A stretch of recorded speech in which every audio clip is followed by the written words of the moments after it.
বিজেপির হয়ে তমলুকেই দাঁড়াচ্ছেন অভিজিৎ গঙ্গোপাধ্যায়। নিউজ 18 বাংলার খবরে শিলমোহর। নন্দীগ্রামে অভিজিতের নামে দেওয়াল লিখন শুরু।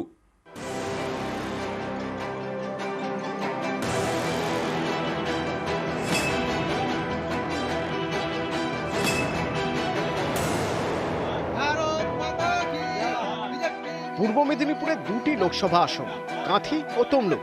এর মধ্যে কাঁথি আসনে বিজেপি টিকিট দিয়েছে শুভেন্দু অধিকারীর ভাই সৌমেন্দু অধিকারীকে।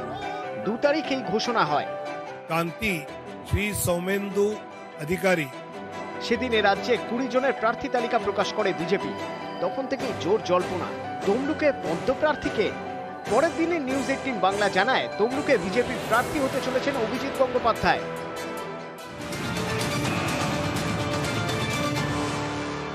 সম্ভবত তমলুক থেকে প্রার্থী হতে পারেন বিচারপতি অভিজিৎ গঙ্গোপাধ্যায়। 8ই মার্চ দেখা গেল তমলুক লোকসভা আসনের অন্তর্গত নন্দীগ্রামে অভিজিৎ গঙ্গোপাধ্যায়ের নামে দেওয়াল লিখন শুরু। নিউজ 18 বাংলার খবরে শিলমোহর। জনগণের ওনার প্রতি ভালোবাসার জন্য শুরু হয়েছে। ওনাকে আমরা আগ্রহ প্রকাশ করেছি তমলুক থেকে দাঁড়ানোর জন্য।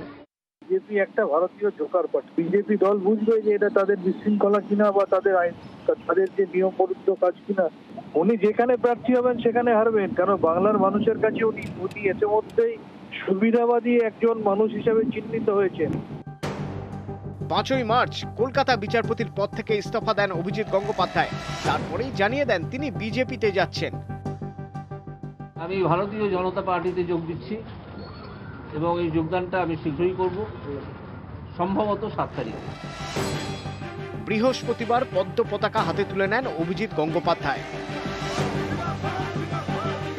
আগামী দিনে ভারতীয় জনতা পার্টি তাকে সর্বতোভাবে অর্থাৎ ইলেকটোরাল পলিটিক্স অন্যান্য জায়গাতে ওনার ব্যবহার করবে।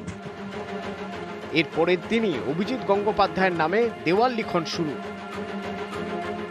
তাঁর ছবি দিয়ে স্বাগত জানিয়ে ফ্লেক্সও পড়েছে তমলুক লোকসভা কেন্দ্রের নন্দীগ্রামে। অভিজিৎ গঙ্গোপাধ্যায়ের ছবি, কাটআউট, ব্যানার, হোর্ডিংও কিন্তু নন্দীগ্রামের জায়গায় জায়গায় টাঙানো শুরু করেছেন বিজেপি কর্মীরা। নন্দীগ্রাম থেকে ক্যামেরায় অতনু জানার সঙ্গে সুজিত ভৌমিক।